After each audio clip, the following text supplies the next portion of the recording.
Welcome to the Divine and Human podcast, where the multidimensional nature of reality meets the fullness of this human experience. Join us for conversations and stories that open up new realms of possibility. I'm your host, Alegna Moss.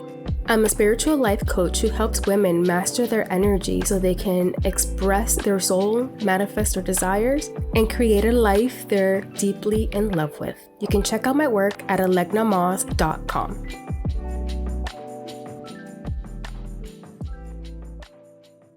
On today's episode, I share an interview I did earlier this summer with Eimear Stassin as a part of her Golden Grail Rise of the Magdalene Witches Summer Solstice Soul Gathering. We dived deep into the topic of reclaiming our truth and how that's essential to creating the life we desire. I'm delighted to welcome today's soulful speaker, Alegna Moss. Hi, Alegna. Hi, I'm so glad to be here and speaking and sharing space with all of you. Thank you so much for having me. Oh, you're so welcome. I'm really excited to dive into your topic today, which is reclaiming your truth, trusting yourself in a world that doubts you. Ooh, I love this. It's so perfect because it really is what this soul gathering is about, and also like my personal journey, and I'm sure your journey is like really returning to that trust. Yeah, I feel like that's one of the major just waves of change going through the collective right now on a lot of different levels. It's just going back to inner truth and who we are and what we need and what we're here, what we stand for, and really making those decisions from alignment instead of external validation or external need to control others or even just be accepted by others. So it's a very beautiful topic that I feel it's so important right now. It really is. So how then would you like to speak about how we break free from those external controls, as well as the fear and the limitations that may have their grasp on us? No, it really kind of is. It takes, and let me preface it by saying that it is a journey. It's not a one-night thing. It's something that happens in layers and happens over time. But it starts with that decision that I am going to live my truth. I'm going to align with who I am, what's my natural way of being in the world, and what I'm here to experience. And it comes down to just making that decision to have the responsibility, take responsibility over our lives and over our experiences. And it's a hard journey because we're all on some level or another conditioned to live a certain path or walk a certain path of what's right, what's expected, what's normal. And from a very young age, when we deviate from that standard, we're shown that we're wrong. Everybody is just on one way or another judging, criticizing whether we're right or wrong. And so we get stuck on this conditioned path when truly we're here, our soul is here to have all these other experiences and to share and express our own unique magic and our own unique flavor of energy, our own signature of energy. So in order to really live that in that life that becomes so epic and so full of magic and so full of just potential, making that decision of, I want to live my truth because I know that that's going to lead me to the highest version possible for me. It's going to lead me to my true fulfillment and true happiness and true joy.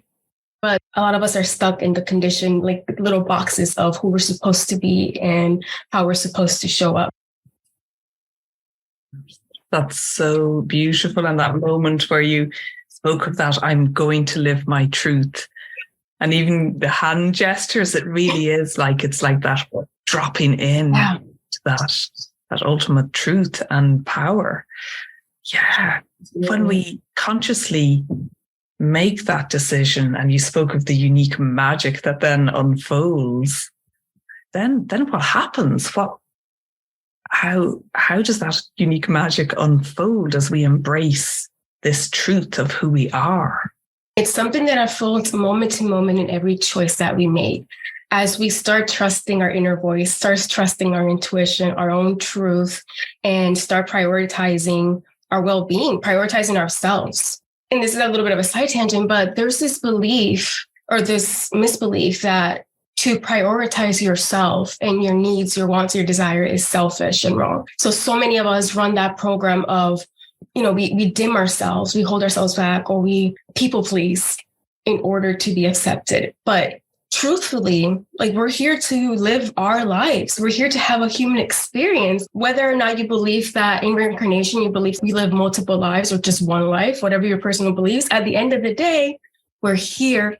Why not make the most of it and live it how we want to, how it feels good to us? It comes down to those choices. And moment to moment, making choices that align with our values, our beliefs, our desires. Because that's another misbelief as well. We're conditioned that desire is wrong. To desire bigger and want more in so many ways can be wrong. So it's really just bringing awareness to all those stories and limitations that hold us back from going after what we want, going for the life that just feels so expansive and so juicy and good when we allow it in.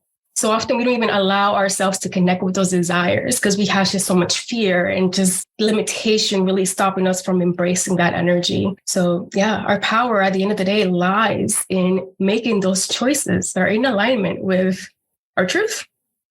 Yeah, that's so beautiful. And when you shared about the trusting our inner voice as well. And I was wondering then, that inner voice that's within us all, what does our inner voice have to say about this? It's a bit of a funny question, but that's what was coming.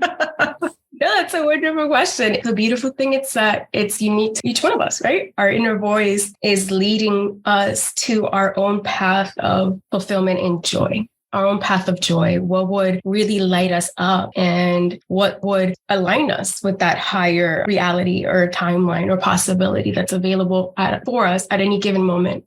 So it's this inner guidance system that really just, it kind of always reminds me of just the Wizard of Oz when we had the golden brick road. It's that golden brick road aligned with that guidance. And we're able to navigate our day-to-day circumstances, our challenges, and each moment with power, with wisdom, with clarity. That's another thing, clarity, because a lot of the self-doubt and the confusion, it really comes from all these stories in the back of our heads. We have so many voices in our heads, right? Like from childhood and traumas and families and society and all these little voices just going for our attention. It's very easy to get distracted. But if we take our time to just quiet and really listen to that inner voice, which can be so subtle, it can be so quiet sometimes, and it's so easy to doubt. Just quiet the mind and tune into that cool, calm inner voice. That's when the real magic starts happening, because we start making decisions that are actually aligned for our highest good. Yeah. And I love that our inner voice is a whisper in the beginning. It can be very quiet. Yeah. And I find sometimes then it's like has to shout a bit louder. Yes. If you're not listening, it will get louder and more uncomfortable. Or put things out here to kind of stop you in your tracks. Yeah. Yeah. And I love that you mentioned the golden brick road as well, that it's not a straight path, is it? It's a windy path. Yes, absolutely. Yeah, that's gorgeous. So in what way then can we redefine our worth as we're trusting this truth and living in that soul-aligned way? Yeah, and that's such another thing too, like really tuning to our self-worth. So many of us look outside of us to the people around us to have them reflect back what we're worth, what we mean, when in truth, everybody is caught up with their own perceptions, their own stories, their own reality. That doesn't necessarily define or reflect our true worth, right? We're never going to find our true worth in seeing it in somebody else. We have to look in ourselves. We have to look within. And when we the more we align with our truth, we start realizing that at the core of it is this divine, innocent, pure inner child. That's one of the best ways to like really connect down to their self-worth is So see yourself as a child, that inner child, and parent that inner child. And when you look at the core of who you are, that innocence, and that's just like that childlike spark of creativity, of magic, that really your worth is undefinable. It's just invaluable. It's infinite. You are a spark of the divine. You are this beautiful, pure spirit of potential and infinite light. Connect with that sense of self, that sense of, hey, we are worthy of love. We are worthy of abundance. We are worthy of all that we desire. That inner child reflects our truest self. Yeah. And as you're speaking, I was feeling that purity and that innocence and that vulnerability as well of that inner child. And also this soul gathering, like it's the Magdalene witch. It's like this deeply loving mother parent energy that's coming forth, unconditional love, but also that protectress energy that so I will help you stay on the right path that you are here to walk on in this life. Yes, and that is what the divine feminine does. And that's an energy that's been coming on so powerfully for me as well lately, is this remembrance of the feminine, of the remembrance of the divine mother that through patriarchy, through our history, has been erased in so many ways. And not to go down the big rabbit hole that is, but really coming back to that divine unconditional love that's always there for us and that is connected to everything. It's connecting to our Mother Earth, nature, to each other, to the different realms, that we're all connected, and really remembering that magic comes through that portal of embracing the divine feminine and the mother, and being embraced in that sense of like support and unconditional love and nurturance. Yeah, that's so beautiful. In a way, we're remothering ourselves, because of that history and those rabbit holes that we've climbed out of, really. to be here today. Oh, absolutely. And then when we connect with our inner child and we remember this purity, this innocence, this worthiness of who we are, how does that impact then our self-worth, like our worthiness overall? I'm not sure that's even a proper question. What's coming out? It's a question. No, but when we start healing our inner child and healing that part of ourselves that it's just that forgot how to play, that forgot that we're here to play, that we're here to create and experience and have a physical experience and play with physicality. So once we start connecting with that part of ourselves and we start healing that part of ourselves and start letting go of the stories of we're not enough, you're not worthy, you're doing it wrong, all those stories, and we start letting that go, we can kind of let ourselves relax and be more comfortable in our own natural way of being, in our own energy, and approach things with curiosity and a sense of wonder and play. And life stops being so serious. Life starts getting more fun. And then as we start building up our self-trust and our confidence in ourselves, that self-worth, it's all connected, it also expands, and we start realizing that we are worthy of all these good things. We're worthy of joy and fun and having abundance and feeling safe and feeling supported and having relationships that are based on mutual trust and respect. We start putting our needs first and just being more flexible and fluid and flowing with life a little more as we continue to really expand that part of ourselves, that creative part of ourselves. Yeah, absolutely. And the fun and the play aspect. And also when you said the safe and supported, I think is so important. Yes. When we are bringing forth our truth in whatever way that wishes to emerge. Yeah. Safety is a huge part of that. It is. And honestly, it's probably one of the reasons that a lot of us hold back our truth.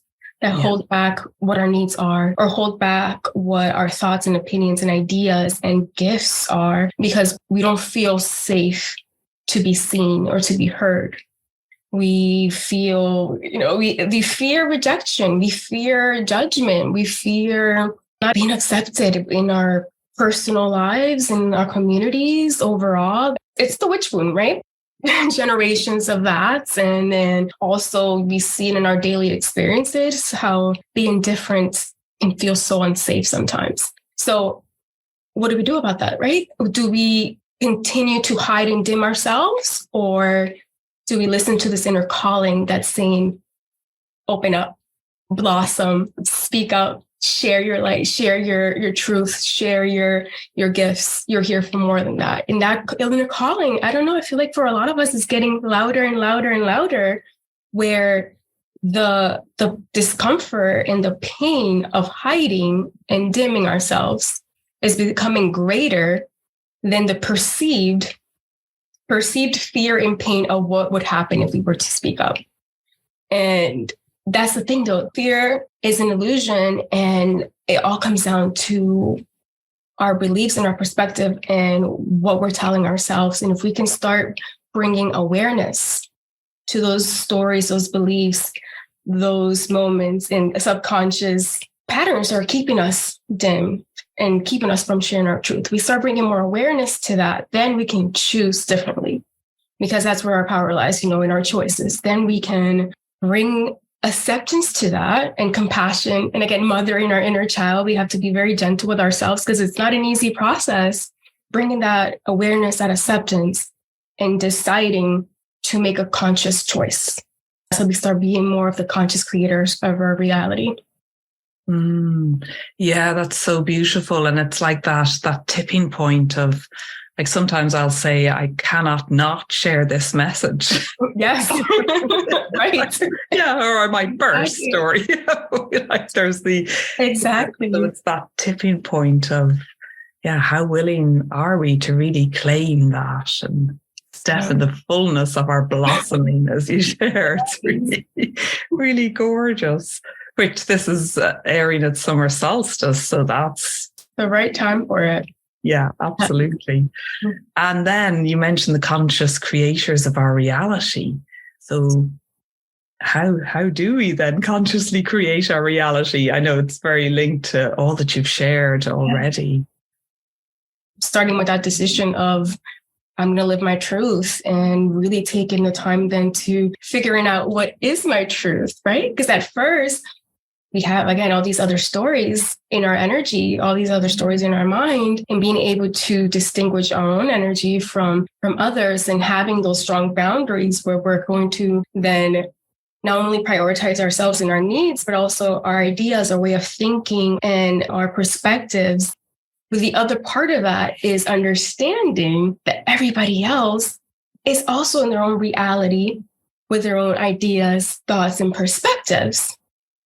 And not to take their behavior personally, to understand that we're all imperfect humans, and accept that, as far as like what keeps us from sharing our truth, is the ideas and opinions of other people. But once we start realizing that whatever story they're, or whatever victim story and victim mentality, because so many of us are stuck in those victim stories, is their own personal experience, and they're just projecting that onto us.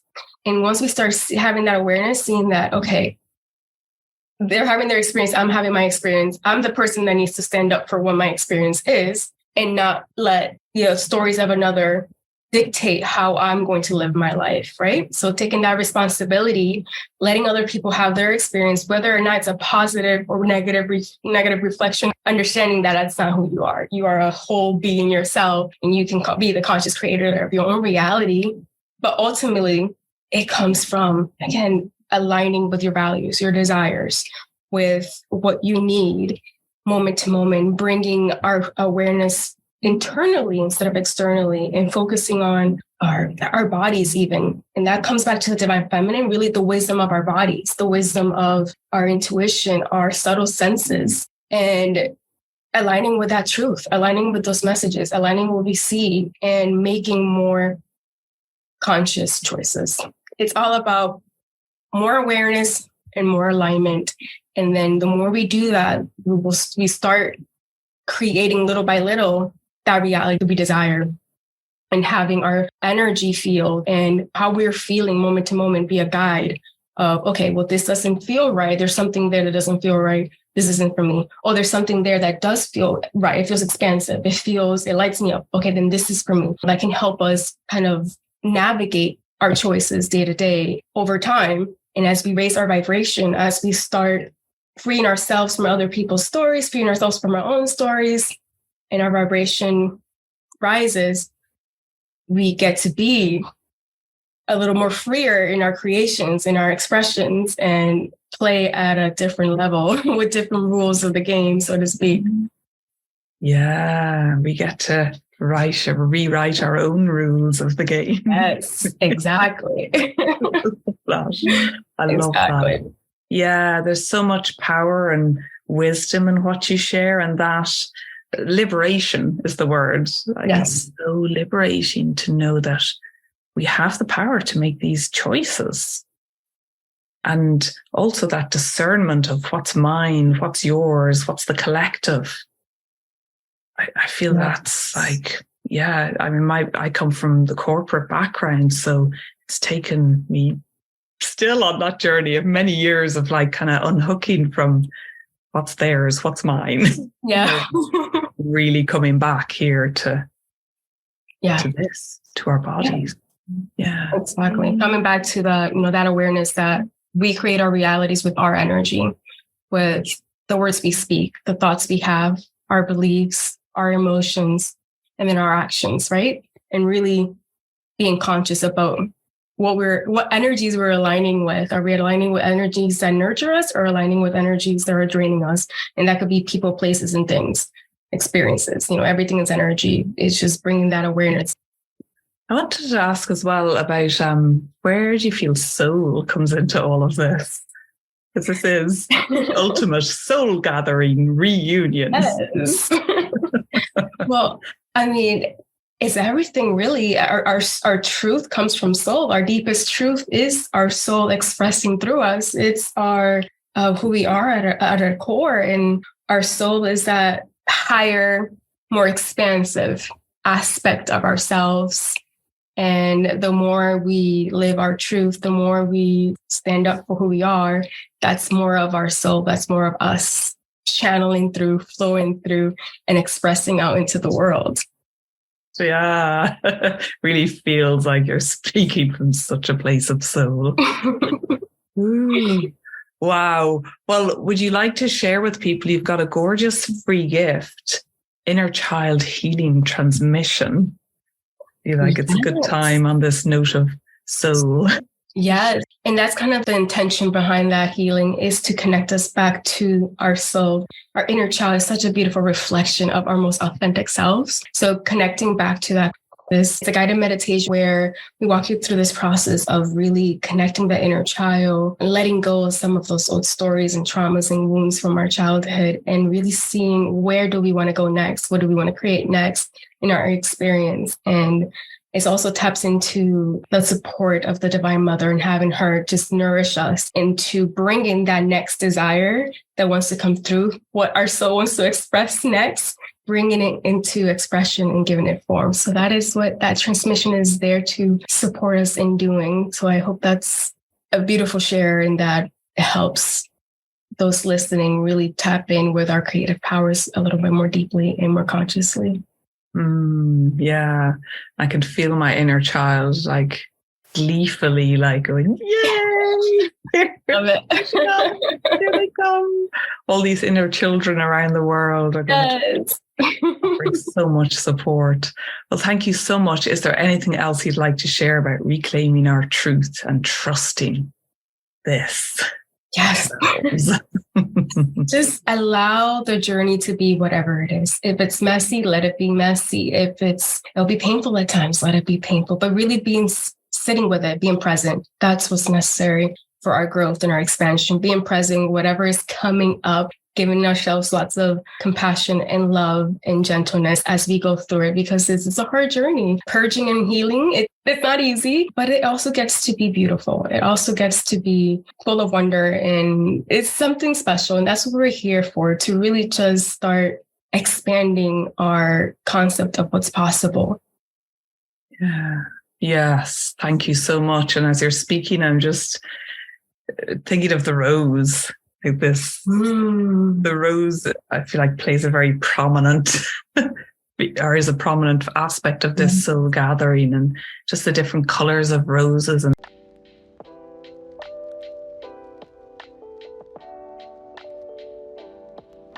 welcome to the Divine and Human podcast, where the multidimensional nature of reality meets the fullness of this human experience. Join us for conversations and stories that open up new realms of possibility. I'm your host, Alegna Moss. I'm a spiritual life coach who helps women master their energy so they can express their soul, manifest their desires, and create a life they're deeply in love with. You can check out my work at alegnamoss.com.